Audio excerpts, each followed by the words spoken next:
Friends, അപ്പോൾ നമ്മൾ ഇന്ന് തന്നെ നമ്മൾ മൂന്നാലൊരു ഐറ്റംസ് സോപ്പ് നമ്മൾ ചെയ്യുന്നുണ്ട് കേട്ടോ. നമ്മുടെ ഇതെന്നാന്ന് നിങ്ങൾക്ക് മനസ്സിലായല്ലോ അല്ലേ? നമ്മുടെ പനിക്കൂർക്കയുടെ ഇലയാണേ. പനിക്കൂർക്കയുടെ ഇല എടുത്തുകൊണ്ട് വന്ന് നന്നായിട്ട് വാഷ് ചെയ്ത് നമ്മുടെ മിക്സിയുടെ ജാറിലേക്ക് ഇട്ട് വെച്ചേക്കാണ് കേട്ടോ. അപ്പോൾ ഗോഡ് മിൽക്കിൽ ഞാൻ എല്ലാം വെറൈറ്റികൾ ഇപ്പോൾ പരീക്ഷിച്ചുകൊണ്ടിരിക്കുകയാണ്. അപ്പോൾ നമുക്ക് കറ്റാർവാഴയുടെ ജെല്ല് നമ്മൾ അരച്ച് വെച്ച് നമ്മുടെ കയ്യിൽ ഇരിപ്പുണ്ട്. അതൊരു അല്പം ആഡ് ചെയ്ത് കൊടുക്കുന്നു. ഒരു 2 സ്പൂണോളം ഉണ്ട് കേട്ടോ. ഞാനിപ്പോൾ സ്പൂൺ അളവൊന്നും കൃത്യമായിട്ട് എടുത്ത് കാണിക്കാനായിട്ട് നമുക്ക് ടൈം കുറവായതുകൊണ്ടാണ് ഞാൻ ഇങ്ങനെ കാണിക്കുന്നത്. അപ്പോൾ കറ്റാർവാഴ ഞാൻ ഡയറക്റ്റ് ആഡ് ചെയ്തിട്ടുണ്ട്. ഇനി ഇത് കൂട്ടി അരച്ചെടുത്തിട്ട് നന്നായിട്ട് അതിൻ്റെ ജ്യൂസ് നമ്മൾ അരിച്ചെടുക്കുകയാണ് ചെയ്യുന്നത്. അപ്പോൾ അങ്ങനെ ചെയ്യാനായിട്ട് പോയിട്ട് കൊണ്ടുവന്ന് കാണിക്കാം കേട്ടോ. നമ്മൾ പനിക്കൂർക്കയുടെ ജ്യൂസ് നമ്മൾ അരച്ചെടുത്തുകൊണ്ട് വന്നിട്ടുണ്ട്. അത് നമ്മൾ ജ്യൂസ് ഇങ്ങനെ ഒരു അരിപ്പയിലേക്ക് ഇട്ടിട്ട് നന്നായിട്ട് അരിച്ചെടുക്കുകയാണ്. ഇതിപ്പോൾ അര കിലോ ബേസിന് വേണ്ടിയിട്ട് മാത്രമാണ് ഞാൻ എടുത്തേക്കുന്നത്. അപ്പോൾ 1 കിലോ ബേസിനുള്ള ഒരു ജ്യൂസ് നമുക്ക് ഇതിന് മതി. അപ്പോൾ ഞാനൊരു 500 ഗ്രാം ബേസിനാണെങ്കിലും ഞാനൊരു 30 ml ഫ്രഷ് ജ്യൂസുകൾ ആഡ് ചെയ്യാറുള്ളൂ. അതിൽ കൂടുതൽ ചേർക്കുന്നവരുണ്ട് കേട്ടോ. അങ്ങനെ ചേർക്കുന്നതുകൊണ്ട് കുഴപ്പമില്ല. ബേസൊക്കെ ബെറ്റർ ആണെങ്കിൽ ചേർക്കുന്നതുകൊണ്ട് കുഴപ്പമൊന്നുമില്ല. പക്ഷേ ഞാൻ നോർമലി എനിക്കിങ്ങനെ സോപ്പിന് തേയ്മാനമൊന്നും കൂടാതിരിക്കാൻ വേണ്ടിയിട്ട് ഞാൻ അതിൻ്റെ പകുതിയേ എടുക്കാറുള്ളൂ. അതായത് 30 ml ജ്യൂസുകൾ ഞാൻ ആഡ് ചെയ്യാറുള്ളൂ കേട്ടോ. അപ്പം അതിന് വേണ്ടിയിട്ട് നമ്മളിത് മാക്സിമം ഇതിൻ്റെ ജ്യൂസ് എടുത്തിട്ടുണ്ട്. ഇനി 30 ml നമുക്ക് അളന്നെടുക്കണം. അപ്പം നമ്മൾ 30 ml ഒരു അളവ് കപ്പുണ്ട്.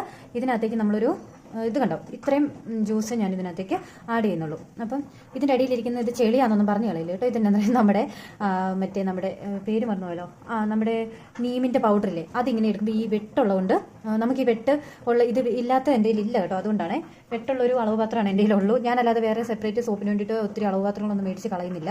അപ്പം നിലവിൽ നമുക്കുള്ള അളവ് പാത്രങ്ങളും കാര്യങ്ങളൊക്കെ വെച്ചിട്ടാണ് ഞാനിത് ചെയ്യുന്നത്. അപ്പോൾ കറക്റ്റ് 30 ml എനിക്ക് ജ്യൂസ് ഉള്ളു കേട്ടോ. ഇത് എടുത്ത് സെറ്റാക്കി വന്നപ്പോൾ കറക്റ്റ് 30 ml. ഇത് കണ്ടോ 30 ml നിങ്ങൾക്ക് കാണാൻ പറ്റുന്നുണ്ടോ എന്ന് എനിക്ക് ഡൗട്ട് ഉണ്ട്. കണ്ടോ 30 ml കറക്റ്റാണ്. അപ്പോൾ നമ്മുടെ ഫ്രഷ് ജ്യൂസാണ് കേട്ടോ. ഇതിനകത്ത് നിങ്ങൾക്ക് വേണമെങ്കിൽ സോഡിയം ബെൻസനേറ്റ് ചേർക്കാം. പക്ഷേ ഞാനിപ്പോൾ നിലവിൽ സോഡിയം ബെൻസനേറ്റ് ചേർക്കുന്നില്ല കേട്ടോ. അപ്പോൾ ഇത് തന്നെ നമ്മൾ ഡയറക്റ്റ് നമ്മുടെ ബേസിലേക്ക് ആഡ് ചെയ്യുകയാണ് ചെയ്യുന്നത്. അപ്പോൾ ബേസ് കൊണ്ടുവന്നിട്ട് ബാക്കി വീഡിയോസ് നിങ്ങളെ പുറമെ കാണിച്ചു തരാവേ. ഡിയർ ഫ്രണ്ട്സ്, അപ്പോൾ നമ്മുടെ ബേസ് 500 ഗ്രാം ബേസ് ഞാനിവിടെ നല്ല രീതിയിൽ ഉരുക്കിയെടുത്തുകൊണ്ട് വന്നിട്ടുണ്ട് കേട്ടോ. അപ്പോൾ ഇതിനകത്തേക്ക് നമ്മൾ നമ്മുടെ ഇതെന്തുവാന്ന് ഞാൻ നിങ്ങളോട് പറഞ്ഞായിരുന്നല്ലോ അല്ലേ. നമ്മുടെ പേരെപ്പോഴും മറന്നു, പനിക്കൂർക്കയുടെ ഇലയാണ് കേട്ടോ. അപ്പോൾ അത് എൻ്റെ കയ്യെ മഞ്ഞൾ അരച്ചതിൻ്റെ കളറാണ്. അപ്പോൾ അത് നമ്മൾ ഇതിനകത്തേക്ക് കറക്റ്റ് 30 ml ആണ് ആഡ് ചെയ്ത് കൊടുക്കുന്നത് കേട്ടോ. 30 ml ആഡ് ചെയ്ത് കൊടുത്തു. അപ്പോൾ സോപ്പിന് കിട്ടുന്നൊരു കളർ നോക്കിയേ, ഒരു ലൈറ്റ് പച്ച കളർ. നല്ല രസമുണ്ട് അല്ലേ. ചൂട് ഡാർക്കായിരുന്നെങ്കിൽ കൊള്ളായിരുന്നു എന്നുണ്ട്, എന്നാലും കുഴപ്പമില്ല, നമുക്ക് ഓക്കെ ആക്കാൻ പറ്റും. അപ്പം അങ്ങനെ ഒരു ലൈറ്റ് പച്ച കളറാണ് നമുക്ക് കിട്ടിയിരുന്നത്. അതിനകത്തേക്ക് നമ്മൾ വൈറ്റമിൻ ഇയുടെ ഡ്രോപ്പ് ഒഴിക്കുവാണ്. ഡ്രോപ്പ് ഒഴിച്ചു. ഇനി നമുക്ക് സ്മെല്ല് ആഡ് ചെയ്യാനായിട്ട് നമുക്ക് ഗ്ലിസറിൻ നമ്മൾ ഒരു സ്പൂൺ 1.5 സ്പൂണോളം ചേർക്കുന്നുണ്ട്. 2 സ്പൂൺ അടുത്ത് ചേർക്കുന്നുണ്ട് കേട്ടോ. അതെല്ലാം 500 ഗ്രാം ബേസിൽ ഞാനൊരു 2 സ്പൂൺ നിറച്ചില്ല, എന്നാലും ഒരുവിധം 2 സ്പൂണോളം ചേർക്കുന്നുണ്ട്. കാരണം നമ്മുടെ അടുത്ത് വരുന്ന കസ്റ്റമേഴ്സ് കൂടുതൽ ഈ പൊരിഞ്ചുള്ളവരും അങ്ങനത്തെ ബുദ്ധിമുട്ടൊക്കെ അനുഭവിക്കുന്നവരാണ് കൂടുതൽ. അപ്പോൾ അവർക്ക് നമ്മൾ ഇങ്ങനത്തെ ചെയ്ത് കൊടുക്കുമ്പോൾ കുറച്ചുകൂടെ ആഡ് ചെയ്തിട്ട് കൊടുക്കുക. അതാകുമ്പോൾ അവർക്ക് പെട്ടെന്ന് സ്കിന്ന് സെറ്റായി കിട്ടും. അപ്പോൾ നമ്മുടെ സ്മെല്ല് നമ്മൾ എടുക്കുവാണ്. ഒരു 10 ml, ശരിക്കും 500 ഗ്രാം ബേസിലേക്ക് 10 ml സ്മെല്ലിൻ്റെ ആവശ്യമുള്ളൂ. അപ്പോൾ നമ്മളൊരു 10 ml ഇത് ഈ ഒരു മരുന്നടപ്പിന് ഒറ്റ അടപ്പ് ഫുള്ള് സ്മെല്ല് നമ്മൾ ചേർക്കുന്നുണ്ട് കേട്ടോ. അപ്പോൾ അത് ചേർത്തു. ഇനി നന്നായിട്ട് മിക്സ് ചെയ്യുക. വേണ്ടവർക്ക് കോക്കനട്ട് ഓയിലൊക്കെ ആഡ് ചെയ്യാം. ഞാനിപ്പോൾ എന്തായാലും കോക്കനട്ട് ഓയിലൊന്നും ആഡ് ചെയ്യുന്നില്ല കേട്ടോ.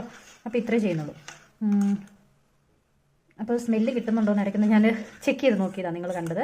അപ്പം നല്ലൊരു കളറാണ് കേട്ടോ, കുഴപ്പമില്ല. നമുക്കിത് സോപ്പ് മോൾഡുകളിലേക്ക് മാറ്റാം. 100 ഗ്രാമിൻ്റെ സോപ്പാണ് ഞാൻ ചെയ്യുന്നത്. മിക്കതും തന്നെ 100 ഗ്രാമിൻ്റെ സോപ്പുകളാണ് കേട്ടോ. അപ്പം നമ്മുടെ പനിക്കൂർക്കയില കൊണ്ടുള്ള സോപ്പ് ഇവിടെ റെഡി ആയിട്ടുണ്ട്.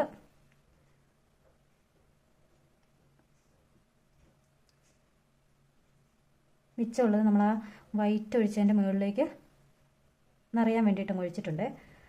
അധികം നമുക്ക് മിച്ചം വരുന്നില്ല. 100 ml 500 ഗ്രാം ബേസ് എന്ന് പറഞ്ഞാൽ ഇത് കറക്റ്റ് 500 നമ്മൾ മുറിച്ചെടുക്കുമ്പോൾ കറക്റ്റ് അളന്നെടുത്തില്ലെങ്കിൽ ചിലപ്പോൾ 500 കാണില്ല. അപ്പോൾ നമുക്ക് 5 സോപ്പ് ഫുള്ളൊന്നും കിട്ടില്ല.